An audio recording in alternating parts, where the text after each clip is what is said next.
আজকে এই বৃষ্টি বাদলের দিনে তুমি নাকি নতুন নতুন কিছু করছো শুনলাম। হ্যাঁ, এই তো চিকেন বার্গার করছে।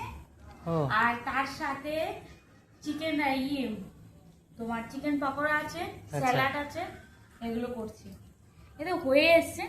আচ্ছা, আর এই একটা বাকি আছে। এটা কি বার্গার? হ্যাঁ, আজকে একটু ভাবলাম একটু। চিকেন পকোড়া আছে, হ্যাঁ শসা, টমেটো, পেঁয়াজ। হ্যাঁ, এটা কি দিলে? এটা এই মেয়োনিজ দিলাম, এই পিনাট বাটারের উপর। ও এটা পিনাট বাটার, হ্যাঁ, তারপর মেয়োনিজ দিলে। হয়ে এসছে। হ্যাঁ। এটা একটু সাজিয়ে দিলে ব্যাস আচ্ছা, হয়ে আচ্ছা। যাবে।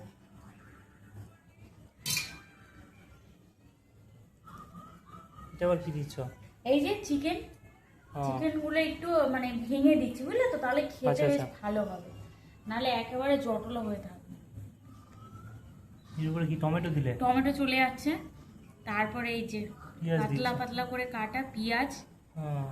তারপরে এই যে শসা চলে যাচ্ছে। এইগুলো ম্যান্ডেটরি দিতেই হ্যাঁ হবে, হ্যাঁ হ্যাঁ হ্যাঁ, তাই না? নইলে একদম। বার্গার হবে না নাকি? একদম একদম ও, না ঘরোয়া বার্গারে এগুলো দিতেই হবে। একদম।